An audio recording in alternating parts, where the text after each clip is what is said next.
Assalamualaikum warahmatullahi wabarakatuh.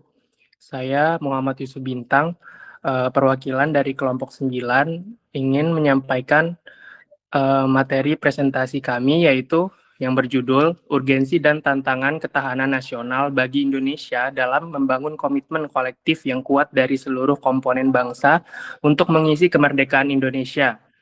Yang beranggotakan kelompok ada 10 orang. Materi kami yang berlatar belakangkan kemerdekaan Indonesia merupakan hasil perjuangan besar seluruh rakyat dan menjadi awal tanggung jawab untuk mengisi serta mempertahankannya. Dalam menghadapi tantangan global yang semakin kompleks, diperlukan ketahanan nasional sebagai kondisi dinamis yang mencerminkan keuletan dan ketangguhan bangsa. Ketahanan nasional dibangun melalui keseimbangan aspek astagatra yang diperkuat dengan semangat bela negara, cinta tanah air, serta partisipasi aktif seluruh komponen bangsa guna menjaga kedaulatan dan keutuhan NKRI.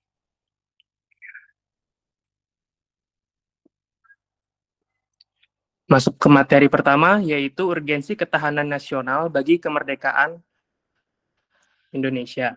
Urgensi ketahanan nasional bagi kemerdekaan, yaitu yang pertama, ketahanan nasional merupakan kondisi dinamis yang menunjukkan keuletan dan ketangguhan bangsa dalam menghadapi berbagai ancaman guna mencapai tujuan nasional.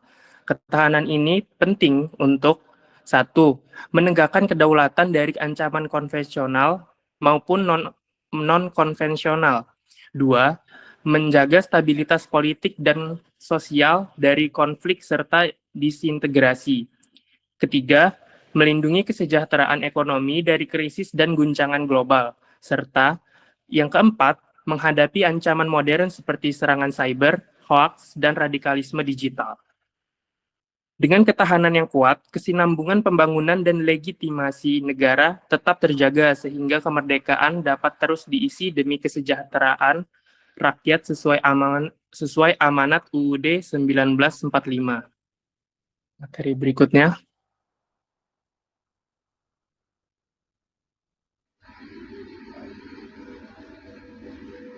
Tantangan ketahanan nasional di era modern. Tantangan ketahanan nasional di era modern.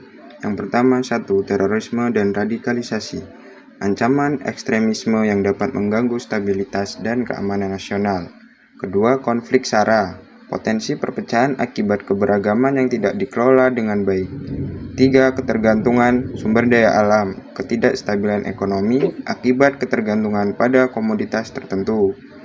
Keempat, ancaman cyber dan hoax, serangan cyber dan disinformasi yang memengaruhi stabilitas sosial politik. Kelima, perubahan iklim dan bencana, risiko bencana yang berdampak pada sosial dan ekonomi, keamanan maritim, sengketa wilayah, dan illegal fishing yang mengancam kedaulatan. Ketujuh, peran bela negara, partisipasi aktif warga dalam menjaga persatuan dan nasionalisme.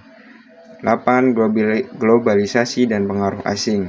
Tantangan menjaga identitas bangsa di tengah arus budaya dan ekonomi global. Kemudian selanjutnya peran warga negara. Pertama yaitu warga negara berperan melalui pendidikan dan penanaman nilai kebangsaan, yaitu dengan mengamalkan nilai Pancasila serta mengikuti pendidikan kewarganegaraan agar memiliki rasa air dan kesadaran berbangsa.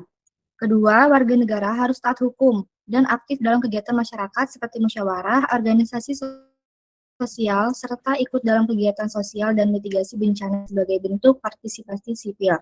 Kemudian yang tiga, warga negara juga berkontribusi melalui profesi dan kegiatan ekonomi. Setiap pekerjaan, seperti guru, tenaga kesehatan, petani, dan lainnya, memiliki peran penting dalam mendukung kesejahteraan dan ketahanan nasional. Kemudian yang keempat, di era digital, warga negara perlu memiliki literasi digital yang baik, yaitu mampu menyaring informasi, menghindari hoax, serta mendukung sikap toleransi dan modernisasi dalam kehidupan bermasyarakat. Kemudian yang terakhir, warga negara juga berperan dalam kesiapsiagaan bencana, seperti membantu sesama, menjadi relawan, dan bekerja sama dalam menghadapi situasi darurat. Selanjutnya, bagaimana negara membangun komitmen kolektif? Yang pertama, membangun identitas kolektif, pendidikan Pancasila dan bela negara menumbuhkan rasa tanggung jawab bersama terhadap negara. Yang kedua, meningkatkan kohesi sosial, kegiatan gotong royong, dan kesiapsiagaan mempererat persatuan serta mengurangi polarisasi. Yang ketiga, menangkal radikalisme, program literasi dan kontraradikalisasi, menjaga ruang publik tetap moderat dan berorientasi kebangsaan. Kemudian yang terakhir, menguatkan pertahanan semesta, peran aktif warga di berbagai bidang menjadi bagian penting dari sistem pertahanan nasional. Selanjutnya kita memasuki studi kasus. Kami mengambil kasus pertempuran yang mengancam warga sipil di Papua Barat. Konflik antara pasukan keamanan Indonesia dan kelompok bersenjata OPM di wilayah Pegunungan Tengah berdampak serius pada warga sipil. Operasi militer di daerah seperti Intan Jaya, Nduga, dan Pegunungan Bintang dilaporkan menyebabkan korban jiwa dan pengungsian massal. Sulitnya membedakan kombatan dan masyarakat sipil memperbesar risiko pelanggaran hak asasi manusia, termasuk kerusakan objek sipil. Situasi ini menuntut kepatuhan semua pihak terhadap hukum humaniter internasional serta perlindungan hak warga sipil. Selanjutnya untuk solusi studi kasus pertama, yaitu memperkuat perlindungan warga sipil dan evaluasi operasi keamanan agar sesuai standar HAM internasional. Yang kedua, meningkatkan dialog damai serta pendekatan kesejahteraan untuk mengurangi eskalasi konflik. Yang ketiga, mengoptimalkan pengawasan dan transparansi penegakan hukum di wilayah konflik. Dan keempat, memperkuat komitmen nasional dalam menjaga stabilitas persatuan dan keutuhan wilayah NKRI. Selanjutnya yaitu studi kasus yang kedua, yaitu penangkapan kapal Vietnam di Laut Natuna Utara. Nah, kasus penangkapan kapal ini dengan kode HP 9213TS pada 1 November 2025 menjadi alarm keras atas rapuhnya kedaulatan maritim di negeri kita, di mana praktik illegal fishing bukan sekedar pencurian ikan, melainkan sabotase ekonomi senilai 22,6 miliar dan penghancuran ekosistem melalui alat tangkap destruktif. Eksploitasi ilegal di wilayah zona ekonomi eksklusif ini secara langsung merampas ruang hidup nelayan lokal dan mengancam keberlanjutan sumber daya laut Indonesia, sehingga modernisasi teknologi, pengawasan serta penguatan patroli di wilayah perbatasan menjadi harga mati yang tidak bisa ditawar lagi demi menjaga harga diri dan keutuhan NKRI. Selanjutnya, solusi studi kasus dari penangkapan kapal Vietnam di Laut Natuna Utara. Pertama, adanya penguatan patroli. Pengawasan. Patroli konvensional tidak lagi cukup. Kita harus mengoptimalkan deteksi dini kapal asing dengan bantuan teknologi canggih seperti satelit radar dan pengawasan udara daripada untuk mengawasi secara manual. Kedua, tindakan hukum yang bikin jera. Penegakan hukum harus dilakukan tanpa kompromi. Pelaku illegal fishing harus diproses secara umum dan kapalnya disita untuk memberikan efek jera yang maksimal. Ketiga, nelayan kita adalah garda terdepan. Kita perlu memperkuat ekonomi mereka dengan cara modernisasi armada kapal dan fasilitas pengolahan ikan. Jika nelayan kita aktif melaut, mereka secara otomatis akan menjadi penjaga alamiah di perbatasan kita. Keempat, kedaulatan laut butuh solidaritas nasional. Dukungan kolektif dari rakyat harus digabungkan dengan jalur diplomasi yang tegas agar negara lain tidak meremehkan batas laut Indonesia. Dan studi kasus yang selanjutnya itu rencana penambahan pasukan TNI di Aceh dan Papua. Pemerintah merencanakan penambahan pasukan TNI di wilayah strategis seperti di Jakarta, Aceh, dan juga Papua, guna memperkuat stabilitas dan pertahanan nasional.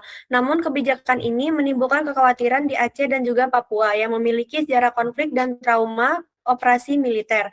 Masyarakat khawatir terjadi remiliterasi kehidupan sipil serta potensi pelanggaran HAM jika tidak diimbangi pendekatan dialogis dan penghormatan hak masyarakat. Selanjutnya, solusi studi kasus dari rencana penambahan pasukan TNI di Aceh dan Papua adalah pertama, pendekatan non-kombatat, mengutamakan peran TNI dalam pembangunan pendidikan dan layanan kesehatan sehingga membuat citra mereka menjadi lebih baik dalam masyarakat. Kedua, melibatkan tokoh adat atau agama serta memberikan jaminan terbuka terkait tujuan penempatan pasukan, sehingga dialog dari mereka membuat masyarakat menjadi percaya dan tenang dalam kasus tersebut. 3. Pengawasan independen membentuk panel pengawasan dari unsur sipil dan akademis untuk menjaga akuntabilitas. 4. Sinergis keamanan dan ekonomi, mengimbangi penempatan pasukan dengan program pembangunan dan pemberdayaan ekonomi lokal. Selanjutnya, kesimpulan studi kasus. Ketiga, studi kasus menunjukkan bahwa menjaga kedaulatan negara tidak hanya tentang kekuatan, tetapi juga tentang bagaimana negara hadir secara adil dan humanis di tengah masyarakat. Ketegasan di Laut Natuna Utara perlu diimbangi dengan penguatan ekonomi nelayan dan teknologi pengawasan. Sementara itu, di Papua dan Aceh, stabilitas harus dibangun melalui dialog, keterbukaan, dan penghormatan terhadap hak masyarakat. Kekuatan negara yang sesungguhnya terletak pada kemampuannya menyelaraskan keamanan, kesejahteraan, dan kepercayaan rakyat demi persatuan nasional yang kokoh dan berkelanjutan. Selanjutnya kesimpulan, ketahanan nasional merupakan fondasi utama dalam mengisi dan mempertahankan kemerdekaan Indonesia. Ancaman modern tidak hanya bersifat militer, tetapi juga meliputi ideologi radikalisme, konflik sosial, ketimpangan ekonomi, keamanan siber, dan dampak globalisasi. Oleh karena itu, ketahanan nasional membutuhkan keterlibatan seluruh elemen bangsa. Bangsa negara menjadi komitmen kolektif melalui sikap cinta tanah air, kesadaran hukum, gotong royong, serta partisipasi aktif dalam pembangunan dengan strategi antara pemerintah dan masyarakat. Ketahanan nasional akan semakin kokoh demi menjaga keutuhan dan keberlanjutan NKRI. Selanjutnya saran. 1. Pemerintah perlu memperkuat kebijakan strategis di bidang ideologi, ekonomi, keamanan siber, serta pemerataan pembangunan. 2. Penanganan konflik di Papua dan Aceh dilakukan dengan pendekatan humanis dan dialogis. 3. Pengawasan maritim dan pemanfaatan teknologi modern harus ditingkatkan untuk menjaga kedaulatan. 4. Lembaga pendidikan memperkuat nilai bela negara dan literasi digital bagi generasi muda.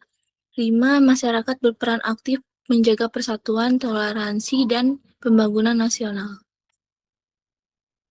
Baik, sekian presentasi materi dari kelompok 9. Bila ada kurangnya kami memohon maaf. Saya tutup dengan lafaz hamdalah. Alhamdulillahirabbil alamin. Wassalamualaikum warahmatullahi wabarakatuh.